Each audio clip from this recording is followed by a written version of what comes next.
Хе-хе-хе, с вами сенпай Наполеон и урок всемирной истории. Давайте вспомним, что произошло в последний раз. Хронофаг, пожиратель времени, повредил временной портал. Запомни пин-код моей банковской карточки. 9. Сенсея и его друзей проглотило время и пространство. К счастью, у меня хорошие новости. Наши друзья целы и невредимы, но их раскидало по разным измерениям. Суровый Джарбаш выжил после схватки с Хронофагом, после чего его отбросило аж в 4 век до нашей эры, во время вторжения Александра Македонского на земли саков. Будучи воином, он примкнул к отрядам саков и теперь на сторожевой башне ждет армию Александра Македонского.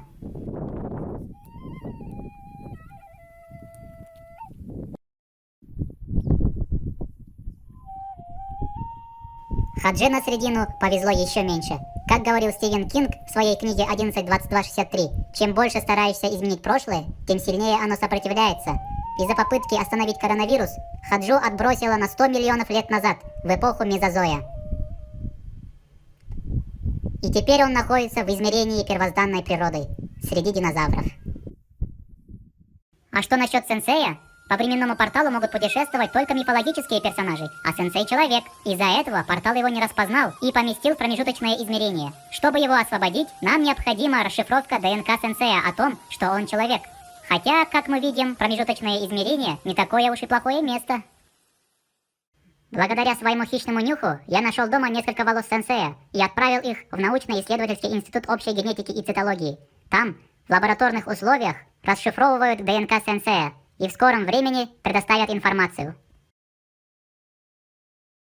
Ну а мы пока что продолжим изучать историю мира. Ребята, я проверил ваши отправленные работы и говорю вам, вы молодцы! На прошлом уроке мы остановились в городе Неаполь. Недалеко от города Неаполь по сей день действует огромный вулкан Везувий. Вот он. 24 августа 79 года нашей эры произошло катастрофическое извержение Везувия, в ходе которого прекратили свое существование и были погребены под слоем вулканического пепла и обломков города Геркуланум и Помпеи, которые входили в то время в состав Древнеримской империи. Вот он, город Геркуланум, а в центре находятся раскопки древнего города. В первом веке нашей эры здесь проживало 4000 человек. Если посмотреть внимательно, то можно заметить, что древний город находится на более низкой высоте, чем современный город, как будто в яме. Это в археологии называется культурным слоем. Культурный слой – это наслоение грунта на месте поселения человека, сохраняющие материальные следы его деятельности. Со временем старый слой разрушается, покрывается почвой, и на этом месте строятся новые дома и города. И так, слой за слоем. В данном случае в городе Геркуланум культурный слой – это не просто почва, а пепел вулкана, обломки и газы. В 18 веке люди даже не знали, что здесь когда-то существовал город. И после обнаружения некоторых артефактов весь город постепенно раскапывался. Та же самая участь постигла город Помпеи, где проживало 20 000 человек. 18 веков город находился в погребении, что с одной стороны помогло сохраниться ценным информациям и артефактам. Везувий похоронил все – улицы, дома, богатые виллы, театр и даже амфитеатр. Некоторые люди отравились газами, после чего их обездвиженные тела покрыло вулканическим завалом. Художник 19 века Карл Брюлов написал картину, которая называется «Последний день Помпеи». А следующий исторический город, который мы посетим, как вы думаете, какой? Тум-тадум-тадум. Это Рим. Древнейшее поселение людей, которое в 8 веке до нашей эры стало царским городом. Рим – одно из самых посещаемых туристами мест на Земле. Этот город – буквально рай для археолога. Здесь можно полюбоваться на все достопримечательности, которые относятся практически ко всем эпохам. Здесь настолько много артефактов, что даже когда римляне расширяли метро, им пришлось построить археологический музей внутри метро, чтобы лишний раз не таскать артефакты. Очень поразительно, что структура некоторых зданий имеют целую историческую последовательность. Например, если фундамент здания был заложен еще в эпоху Древнего Рима и относится к античному архитектурному стилю, то выше уже можно проследить раннехристианскую архитектуру 5 века, выше архитектуру эпохи Возрождения 15 века, далее архитектуру барокко 16 века, затем архитектуру рококо 18 века. Также имеются оформления в стиле модерн и постмодернизма современности. В одном здании история 2000 лет. Не буду останавливаться в общеизвестных местах, таких как Великий Колизей, Фонтан-Треви, Замок Ангела, а также Пантеон, а расскажу вам о некоторых секретных местах Рима. Недалеко от Пантеона есть интересный сувенирный магазин Бартолуччи. У входа вас будет ждать персонаж сказки итальянского писателя Карло Колоди Пиноккио, который позднее был переработан писателем Алексеем Толстым в Буратино. Все сувениры в этом магазине сделаны из качественного дерева. Если пройдете южнее Пантеона, то попадете на площадь Торре Арджентино, которая имеет неофициальное название «Площадь кошек». Тут обитает много моих собратьев, их можно покормить и погладить. На этой площади в ходе раскопок были обнаружены остатки 4 храмов IV века до нашей эры. Если посмотрите на уровень храмов и на уровень современного города, то увидите, что храмы расположены на несколько метров ниже, чем современный город. Это и есть культурный слой Древнего Рима. Чем ниже слой, тем древнее цивилизация. Южнее площади Кошек на берегу реки Тибр расположена самая первая канализация Древнего Рима – Большая Клоака, строительство которой берет начало от VI века до нашей эры. Ходить в это место я особо не советую, потому что Большую Клоаку сейчас обзавели люди без определенного места жительства. Южнее Большой Клоаки на Авентинском холме расположена площадь Мальтийских рыцарей, а на этой площади есть интересная замочная скважина. Если посмотреть в нее, то одновременно можно видеть территорию 3 стран. Сама замочная скважина расположена на территории Рима, то есть Республики Италия. Если в нее посмотреть, то можно увидеть аллею Мальтийского посольства, то есть Республики Мальта. А если приглядеться, то вдалеке можно разглядеть купол собора Святого Петра, который расположен на территории карликового государства Ватикан. Автор этого проекта – итальянский археолог и архитектор XVIII века Джованни Баттиста Пиранези.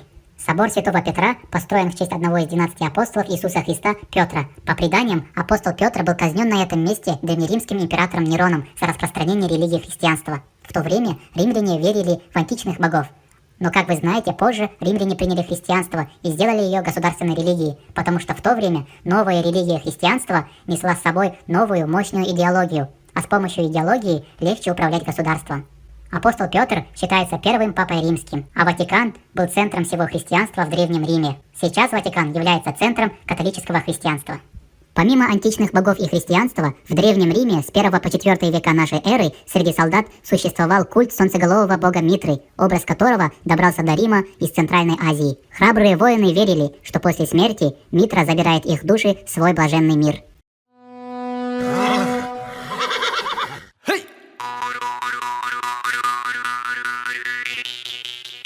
Задолго до этого культ солнцеголового божества существовал на территории Казахстана в эпоху бронзы у представителей андроновской культуры. Помните? Об этом нам говорят наскальные изображения в археологическом заповеднике Тамгалы, что находится недалеко от города Алматы. Здесь компактно расположены древние захоронения и жертвенники андроновцев, сакские усатые курганы, а также огромное количество петроглифов, наскальных изображений, древнетюркских рун и родовых знаков, датируемые от 14 века до нашей эры до 20 века нашей эры.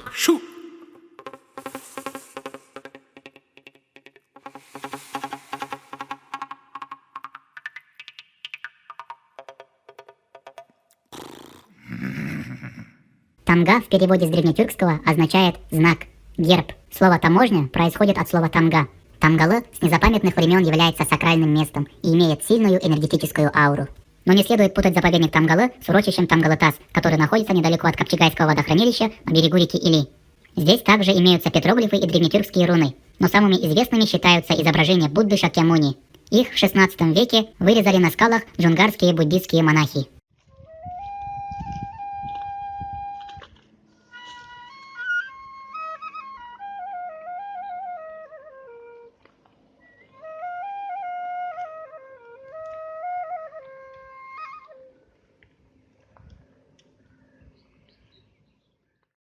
Насчет Римской империи. В IV веке Римская империя разделилась на две части. На западную – город Рим, и на восточную – город Константинополь или Византия, современный Стамбул. Впоследствии разделилась и религия христианства на католицизм и на православие.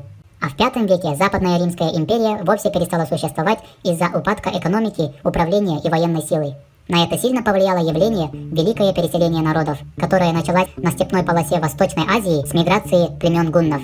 Эти ребята, благодаря своей воинственности, превосходной кавалерии и кочевому образу жизни, наделали немало шума в истории. На восточной части Евразии они будоражили Китай и стали причиной постройки Великой Китайской стены. В центральной части Евразии они вытесняли племена и запустили процесс великого переселения народов. Эти народы, мигрировав на западную часть Евразии, уничтожили Западную Римскую империю, расселились по территориям и стали основой современных европейских государств. Особую роль в этом сыграл правитель гуннов Атила, родившийся на берегу реки Волга, что по-казахски река Едиль. Казахи Атилу называют Едель-Каган. Также есть теория, что Атила происходит от названия Атла – всадник или же именитый человек. Он создал огромную державу, объединив под своей властью кочевые тюркские, германские и другие племена Восточной Европы. Образ Атилы глубоко почитается в тюркских сказаниях и в скандинавских сагах. По ссылке можете посмотреть нашу песню Аттила, записанную в стиле этнический рок.